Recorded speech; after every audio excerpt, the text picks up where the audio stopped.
امروز میخوایم در مورد لذت صحبت کنیم. موضوعی که میدونم گاهی حرف زدن ازش میتونه یکم سخت باشه، اما خب قراره با هم این تابو رو بشکنیم. این حس غریب بودن کاملا قابل درکه. خیلی از ماها با همین احساس بزرگ شدیم. اما واقعیت اینه که لذت یه بخش طبیعی و کاملا اساسی از تجربه انسانی ماست.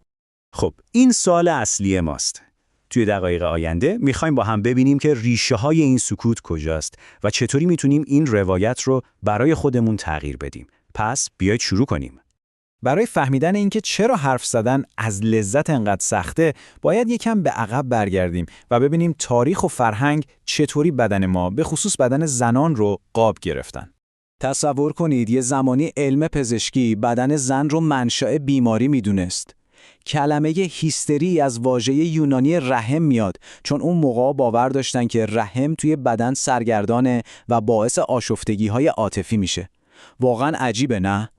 و این ماجرا فقط به پزشکی ختم نمیشد. حتی زبان هم توی این شرم نقش داشته.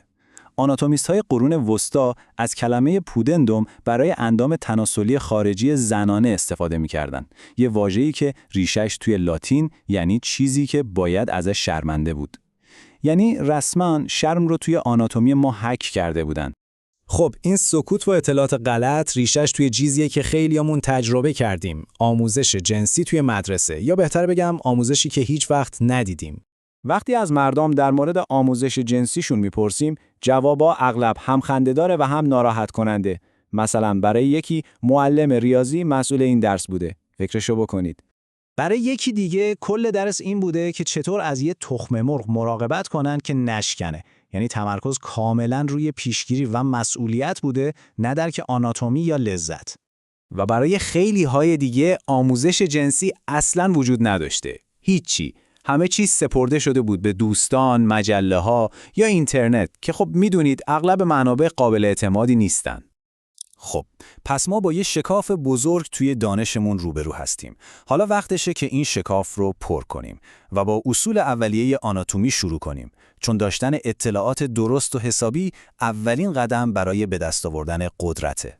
بذارید با یه تصور غلط رایج شروع کنیم. چیزی که خیلی از مردم به اشتباه بهش میگن واژن، در واقع ولوا یا همون فرجه. ولوا شامل تمام بخش‌های خارجی میشه که شما میتونید ببینید. تفاوت کلیدی اینجاست. ولفا کل آناتومی خارجی و مرکز اصلی لذته.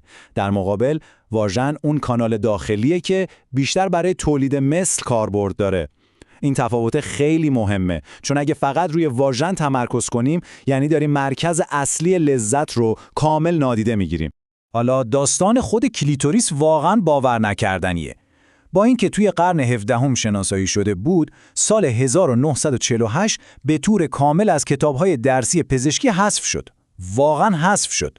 و تا سال 2005 طول کشید تا یه اورولوژیست استرالیایی به اسم دکتر هلن اوکانل کل ساختار داخلی و خارجیش رو نقشه برداری کنه. جالبه بدونید ما قبل از اینکه کل کلیتوریس رو بشناسیم، ژنوم انسان رو نقشه برداری کرده بودیم. یعنی تا این حد نادیده گرفته شده بود. این دانش جدید به ما کمک میکنه تا افسانه‌هایی مثل نقطه جی رو هم بهتر درک کنیم. ببینید، از نظر علمی یه دکمه جادویی جداگانه وجود نداره. چیزی که به عنوان نقطه جی شناخته میشه، در واقع تحریک بخش‌های داخلی و گسترده کلیتوریس از طریق دیواره جلویی واژنه. همه چیز به همون کلیتوریس برمیگرده. این شکاف توی دانش پیامدهای خیلی واقعی توی زندگی ما داره. بیاید یه نگاهی بندازیم به تأثیرش روی تجربه لذت. مطالعات پشت سر هم نشون میدن که توی روابط دگرجنسگرایانه مردها به طور قابل توجهی بیشتر از زنها به ارگاسم میرسن. این پدیده به شکاف ارگاسم معروفه و این یه مشکل فیزیولوژیکی نیست، نه، یه مشکل اطلاعاتی و فرهنگیه. این مقایسه واقعاً تکون دهنده است. این شکاف نشون میده که لذت زنانه چقدر توی جامعه ما کم اهمیت بوده، حتی بیشتر از نابرابری‌های اقتصادی که خیلی بیشتر در موردشون حرف میزنیم. خب تا اینجا مشکل رو بررسی کردیم، حالا بیایید در مورد راه حل حرف بزنیم. خبر خوب اینه که دانش، قدرت و ابزارهایی برای بستن این شکاف‌ها وجود داره. این جمله همه چیز رو میگه. وقتی آناتومی خودتون رو بشناسید، نه تنها کنترل لذتتون رو به دست میگیرید، بلکه میتونید بهتر از سلامت جنسیتون مراقبت کنید. این دانش به معنای واقعی کلمه قدرته. یه تمرین عملی قدرتمند تمرین آینه است. خیلی ساده است. این کار برای این طراحی شده که مغزتون رو دوباره برنامه ریزی کنید تا بدنتون رو با چشمای خودتون ببینید، نه از طریق فیلترهای فرهنگی. این یه قدم خیلی مهمه برای آشتی کردن با بدن و پذیرش خودتون. و در نهایت خیلی مهمه که درک کنیم لذت فقط یه موضوع تفریحی نیست. نه اصلاً. این یه جزء حیاتی از سلامت و حال خوب کلی ماست. علم هم اینو تایید میکنه. ارگازم ها میتونن اندورفین آزاد کنن، هورمون استرس یعنی کورتیزول رو کاهش بدن، استرس رو کم کنن، کیفیت خواب رو بهتر کنن و حتی مثل یه مسکن طبیعی عمل کنن. اینها مزایای واقعی و ملموس برای سلامت جسمی و روانی شما هستن. پس این پیام نهایی رو به خاطر بسپارید. لذت یه امتیاز نیست، یه حق اساسیه. فرقی نمیکنه چه سنی دارید، بدنتون چه شکلیه یا هویتتون چیه. شما همین الان شایسته تجربه کردن لذت هستید.